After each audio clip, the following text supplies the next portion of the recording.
Welcome to Season 2 of the Breakaway Breakdown podcast, the official podcast of the Breakaway Roping Journal. This season, we're bringing you all the interviews you love with the top ropers in the game, news about what's happening in the industry, training tips, and so much more. Plus, we're expanding to bring you news from other events that you love, like goat tying and tie-down roping.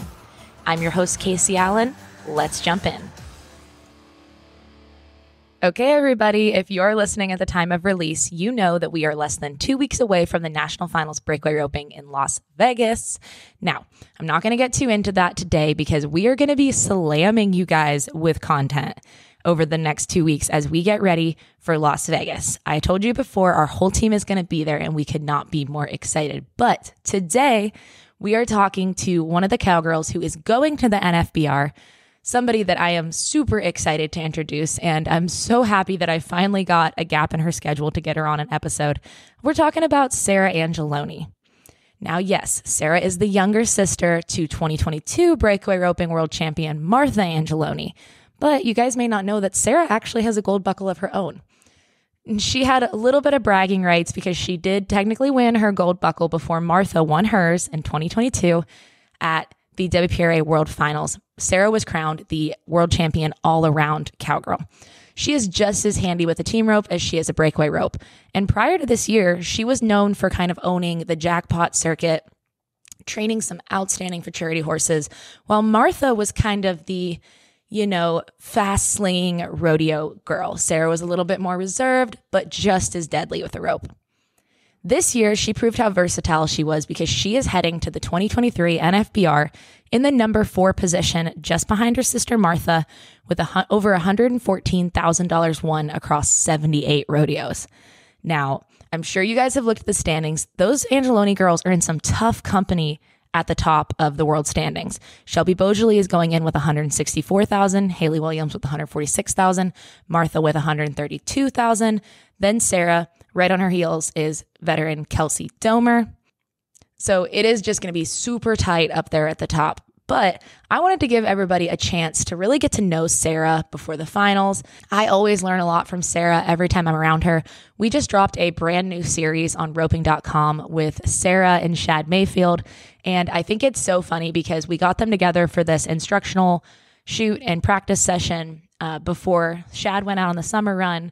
And Sarah was saying, yeah, Martha talked me into going on the road for a month, but not really planning on trying to haul my butt off. I don't like to rodeo. You're going to hear more about that in this episode, but obviously things did not go according to her plans. I'm going to tell you guys more about our sponsor, Fastback Ropes, at the commercial break. But before I get to rambling, let's jump in to my conversation with Sarah. All right. Miss Sarah, what are you up to today? Oh, just riding my 3-year-olds, some 4-year-olds, and then my finished horses. Heck yeah. So I had to give you a call. I was watching back. We're getting ready to launch your series with Shad, and those videos we shot last summer. And in all of the videos, you're like, I don't rodeo. I'm not going to try to make the NFR. I'm not going on the road. And I was like, ha ha ha, look at us now. Yeah, look at us now. So can you kind of explain how you got started this season? And then, I remember you said you were going to go for 1 month, nothing else. And I guess how Martha talked you into making the NFR.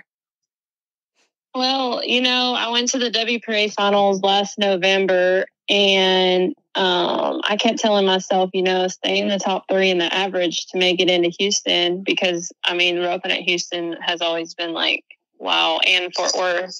So I ended up winning the average at WPRA Finals, so I got into Houston and Fort Worth through that. And then I also won enough money there to get into San Antonio, too. So I had a pretty good winter, and I think I was 7th or 8th, maybe 5th or 8th in the standings. I don't know, going into May-ish. And I went to Deadwood, and Martha's like, do you want to go this summer? And I was like, not really. I really don't. She said, just come for a month. You can make the finals if you just win 30, 40 more thousand. And I was like, okay, I'm only going to come for a month, because it is hard for me to be gone longer than that. But then we got out there and, I had a little bit of success. So I was like, I'm just going to stick it out and stay out here the next 2 months, just to try to win as much money as I can. So, yeah, that's kind of how that went. So what did you guys think it was originally going to take if you only needed to win 30 or 40 more thousand? Like, what was Martha thinking that cutoff was going to be?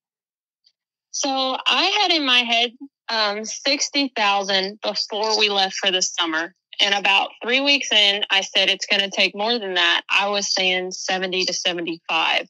I was saying 65 for sure. It was going to be at least 65. But in the back of my mind, I was like, if I get 75,001, I'm almost positive I'll be in. And I don't even know what the cut was. Wasn't it around 60 something? I was going to say, you were pretty spot on, because Aaron was 15th with 66,700, and then Josie was 14th with 74,000. Yeah. So I before I left for the summer, I said, all right, if I win 60,000, which at the time would have been 30 more thousand than I had, I was like, okay, I'm going to be in the finals. And then about 3 weeks out there, and there was a lot of money like that could be won and stuff. And a lot of girls were like, it was going up fast. I told Martha, I said, I think it's going to take more than 60 to make it. And I said, 75, you're safe. 65, you're going to be close on making it. So that was kind of what I had in my mind. I gotcha. So what happened when you got out there? Did you just start winning? Did you just fall in love with being on the road? I wouldn't say fall in love.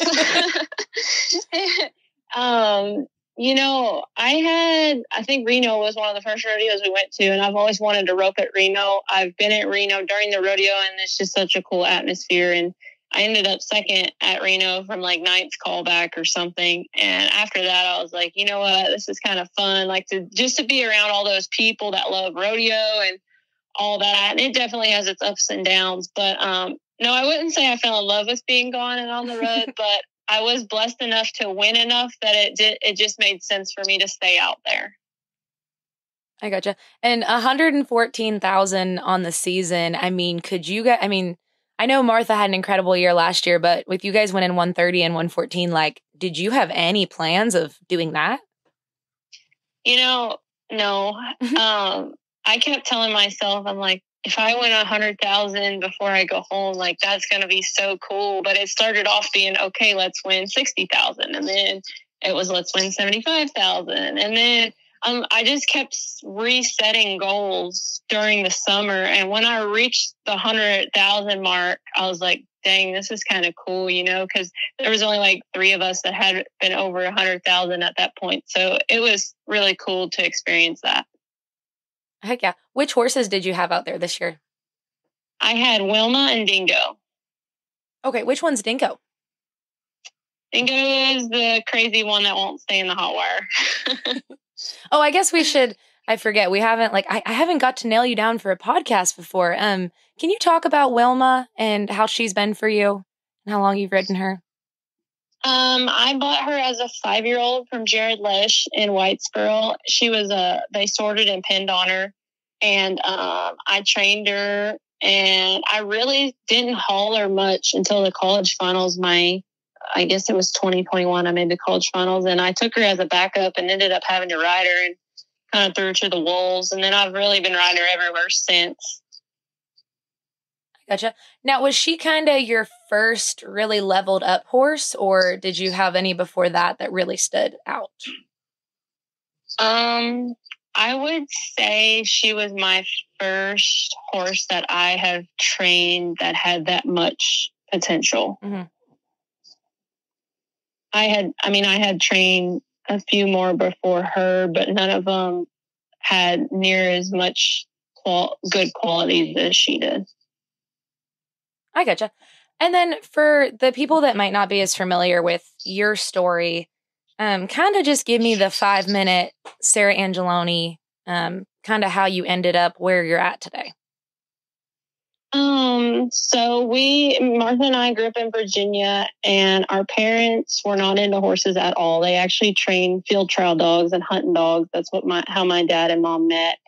And my dad had like a midlife crisis when I don't know how old he was, probably 40, 43. And I had just been born. Martha was probably 4 or 5 then. And he said, I want a rope and I want to get horses. And my mom's like, what? I don't know anything about horses. So they built an arena and bought some horses out of like sale barns and stuff. And it was a learning curve for a long time, but we went to a bunch of clinics out here, and they would drive us out here like on Memorial Weekend, Labor Day, all that, to go to those bigger rope-ins. And we just got to where we were around the right people. And, you know, we learned a bunch from our dad and whoever we went to clinics from and all that. And after high school, we high school rodeoed, junior high rodeoed in Virginia. And then after I graduated, I moved to Texas. I went to Weatherford College for 3 years, and then I transferred to Tarleton State for my last 2. And you did well at the tail end of your college career, correct? Yes. The first 3 years I rodeoed for Johnny. He's an amazing coach, and I felt bad. I really didn't have the horsepower I needed. And when I moved out here, I didn't have the horses I needed at all. So I kind of was like, well, I can't really afford to just go buy a $100,000 horse. So I was like, I guess I'm going to have to start training him. So when I rodeoed for him, I did not have a good horse. And then luckily, when I started at Tarleton State under Mark Eakin, I had Wilma and another gelding I had trained. So it was cool to make the college finals. I did make it my last 2 years. So I was happy with that. Today's episode is brought to you by Fastback Ropes. Fastback Ropes offers 2 options for breakaway ropers. One of them is for calf ropers as well, and that is the Fastback Edge. The Edge is a 4-strand calf rope made of texturized poly. It's a tough and durable rope that is made to stand up in all conditions and outlast the competition. Some of its claims to fame are that it stays true no matter what weather conditions you're in. It has very little stretch, and it's a very low maintenance rope. This is a great one for beginners. It's very easy to take care of, very durable, and it's just a very smooth and quick rope. Now, for breakaway ropers, especially those that prefer a core in their rope, the Pink Athena rope is a phenomenal breakaway rope. It's a 4-strand rope with a purple dyed poly core. The poly core provides an enhanced tip weight and durability. It's a tough and durable rope made to stand up in all conditions and has a very snappy finish in close. Both of those ropes are available in an extra soft and soft lay. For more information, head to www.fastbackropes.com. Again, that's www.fastbackropes.com. And be sure to follow them on social media and thank them for supporting breakaway ropers. Okay, back to today's episode.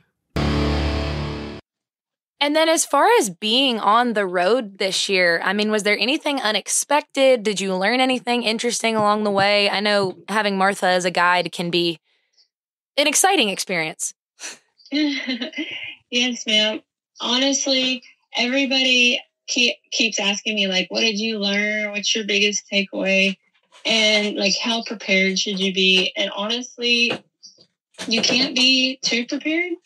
But then again, you never know what's going to happen out there. Like, things happen that you would never even think would happen. So there's really no rule book to going and rodeoing for the summer. But I think one thing I talked about on another podcast was how expensive it is to rodeo, and people don't realize that. But it's a lot of long nights, a lot of driving. Hope you like Subway, like all the things. And you kind of went out this year, you know, you didn't have like a ton of sponsors. You know, it's not like the breakaway ropers in general really get that backing that maybe the team ropers do. So yeah, like you said, the costs are just as high for breakaway ropers as everybody else. Yes, ma'am, for sure. And that's one thing. It's like some of our rodeos didn't pay as good as everybody else. And I'm like, we're still paying the same fees and the same fuel and all that. But it is very expensive. And I think a lot of people don't plan for that when they go out there. Luckily, I won enough to keep me afloat, because I told Martha when we left, the day we left, I said, I hope I don't go broke out here. And she's like, you're not going to go broke out here. But I really didn't know, because I didn't know what to expect. I didn't know what it would cost. And if I rodeo again, I'll dang sure have a better idea of what I'm going to need to go into the summer with. Mm-hmm. What was your favorite run from this year or favorite rodeo from this year? Those might be 2 different ones too. My favorite run was at Nampa. I was 1-6 in the first round, and that was probably one of the best runs I've ever made in my life. That was Thank you. My favorite rodeo, there's a lot. I mean, I love a lot, but I mean, I really liked Reno. I think like just the crowd and just all the excitement and the energy there is really cool. Heck yeah. And then one thing I really wanted to talk about today is you're getting ready for your first, NFBR. What does that look like? We're 2.5 weeks out. What are you doing to kind of get prepared, and what does your schedule look like? So I have 3 3-year-olds. I'm trying to get ready for the RFA too, so I can't just totally kick them to the curb. I know a lot of people are probably like, just focus on getting ready for yourself. And I am doing that, but I also still have to get them ready. So since they sat for 3 months to start, but I rope on them every day that I can. And then I try not to rope on my good horses very much. So, I mean, I'll rope a couple on them, and then I have a couple practice horses that I'll just rope for me, and I'll run 5 or 10 on them and just try to be correct and set the box to what it's going to be set there. And I have a barrier at my house and set all that up. And that's kind of what I'm going to do the next 2 weeks. I haven't done that yet, but I'm just going to try to be as prepared as I can. And that is something to consider too for breakaway ropers, and not to make it not to make you speak too much on breakaway, not being in the Thomas and Mack or whatever, but when they're running for $30,000 a night and you guys are not roping for that kind of money, like you said, there's still good money at the futurities you have to plan for. Oh, for sure. And like I said, those 3-year-olds are so hard to get trained because, they can't have been hauled anywhere. They can have been exhibition, but it's a lot on a 4-year-old to go do that and show. And they moved it this year. I think it's in March instead of February. So I have a little more time, but I've learned doing that the past couple of years. You can't be too prepared. So. For sure. Yeah. RFA last year that's the one where they have to be unentered, right? Or is that still this year? Yes. The slot race, they cannot be entered until they get there. I love that. That was so chaotic to watch, but so fun. I know. Okay. Like, as far as anything else, do you have your back number ceremony outfit planned? I mean, last year you were still submitting coursework while Martha was getting her back number. So I feel like it's a big jump. Actually, no, I do not. I'm stressing about that as we speak because the problem with me is I'm so tall. So a lot of times, like when I try to order something, it gets here and it's too short. So I was in Dallas the other day and I went and looked around and I really didn't find much. So I got home and just panicked and started ordering stuff and hoping it's going to be long enough. So no, I do not have a back number ceremony dress yet. Which horses are you taking out there? And are you guys planning on entering any other events on the way or once you're in Vegas? So I'm going to take Wilma, Dingo, and Squishy. Squishy is a gelding that I trained, and I know I actually sold him in January and then bought him back. I bought him back a couple weeks ago. And I love him, and I'm really excited to bring him out there because he really has matured, and he's gotten so much better than he was when I sold him. So I'm excited to ride him. Heck yeah. Are there any of the girls or any of the horses that you're excited to watch in that setup? Or, because it's 5 rounds back to back to back, so things do get pretty intense in there. I'm excited to watch Jackie. She sat out last year, and I think that was pretty hard on her. And I feel like she's going to come back firing. I'm really excited to watch Kelsey too, because Kelsey sat out last year because she had her little girl. So I think both of them are going to kind of ball out and have fun and not worry about anything else. Those are 2 that I'm dang sure excited to watch. And Danny is always fun to watch. She balls out all the time. So Danny's just fun. You never know if Danny's going to be 1-5 or 4 flat. You never know. Or if she's going to just chuck it from the box. Exactly. Her horse doesn't even move. She's 1-5. Yes. If you had to give anybody advice who wanted to go out there and rodeo, or if they wanted to start training futurity horses, we can kind of talk about both. What are some things you would let them know? I think as far as going on the road, you have to have short-term memory. And everybody talks about that all the time. But seriously, out there, you have to have short-term memory, because you can't go practice and you can't go score some on your horse and you can't go run some when stuff isn't going right. Like, you literally have to suck it up and drive 10 hours to the next rodeo. So that was a learning curve for me. At the beginning, there was some rodeos that wouldn't go great and I would get kind of down. And Martha's like, you literally get to run another one tomorrow at 8 a.m. Like, get in the truck and drive. Let's go. So it's like, that would be my advice to somebody wanting to go rodeo. Like, you really have to mentally be prepared to lose, because you're not going to win everywhere you go, nobody's perfect. So I think short-term memory, let things go and roll off and, go to the next one, because 9 times out of 10, you're going to rope at either one that night or one the next morning. Okay, so with that being said, with you guys going together, who gets the aux cord in the truck and what kind of tunes are we playing? Well, honestly, most of the time I drove, she'd either be in the trailer or she'd be sleeping. So I just listen to my music, and I have a mix, country, rap, rock. It just depends. And then when she's driving, I'll be sleeping her in the trailer. So most of the time, like, we were not in the truck together. So we just kind of listened to our own music and rolled on. When do you guys head out there? I am leaving probably November 30th or December 1st. And one of my very best friends lives in New Mexico. So I'm going to stop and see her for like 2 days to kind of break the trip up. And then I'll head into Vegas on the 3rd. Heck yeah. And then are you guys going to any of the other ropings, or are you team roping out there at all? I wish I was team roping because there's so much money in it, but no, I'm not. I am entered. I have a roping every day after the finals, and some days we have 2 a day until like the 13th of December. So it'll be pretty busy for like 10 straight days out there. Do you guys stay at the South Point, or do you stay somewhere else?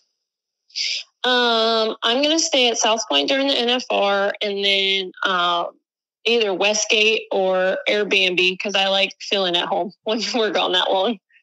Well, and then I've got to ask everybody that comes on, what is the best piece of advice, just it can be roping, life, whatever, that you have ever been given? I would say live in the moment. We get so caught up in rushing and trying to get so many things done and rushing. We're going to look up and be, old and wish we would have taken our time and enjoyed life more. So I think just being present, living in the moment. Heck yeah. And then is there anything specific you've been working on with your roping lately or with your horsemanship? On my good horses, I try to run a couple on them and just really keep them free and rope them at the end of the pin and not even worry about if they stop half the time, because I know they're going to stop. And then on my younger horses, I don't really get too worried about my roping. I really try to focus on them and just keeping them good and calm in the blocks and, liking their job. Well, I think I've thoroughly interrogated you today. I'm like, I can capture one of you guys. I'm taking advantage of it. There you go.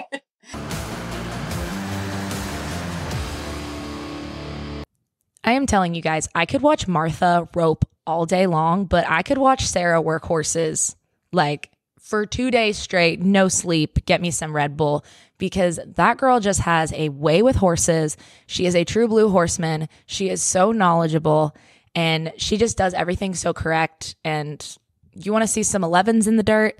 Watch Sarah's Futurity Colts.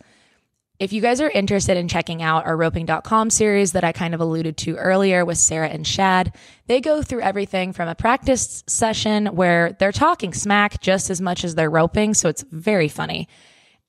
Sarah talks about different things that she does with her 3-year-olds and 4-year-olds, how she preps them for futurities. She even touches on her college rodeo career a little bit more in depth. We have a great interview with Sarah where she goes through her life story, what it's like being Martha's sister. And then Shad goes on there and tells the full Shad Mayfield story, start to finish, the good, the bad, the ugly. And it is just an outstanding series for breakaway ropers and tie down ropers. We're calling it the Calf Roping Masterclass because the amount of knowledge between those two is just off the charts. If you guys are interested in purchasing a membership if you're not a roping.com member already, definitely use code BREAKDOWN15. That's BREAKDOWN15 to get 15% off of a new membership. Also, if you guys are in the market for a new rope, you have got to check out fastbackropes.com. Get your hands on some Edges and Athenas. They make great Christmas presents if you don't know what to get the breakaway roper in your life. Also, I'm a big fan of the Fastback Ropes ball caps. I love their hats, the designs, the colors. It's just, they've got some great products outside of ropes if you're a fan. Stay tuned for more episodes coming up from NFBR qualifiers, industry legends, and even an NFR team roper that's going to be coming up on our next episode.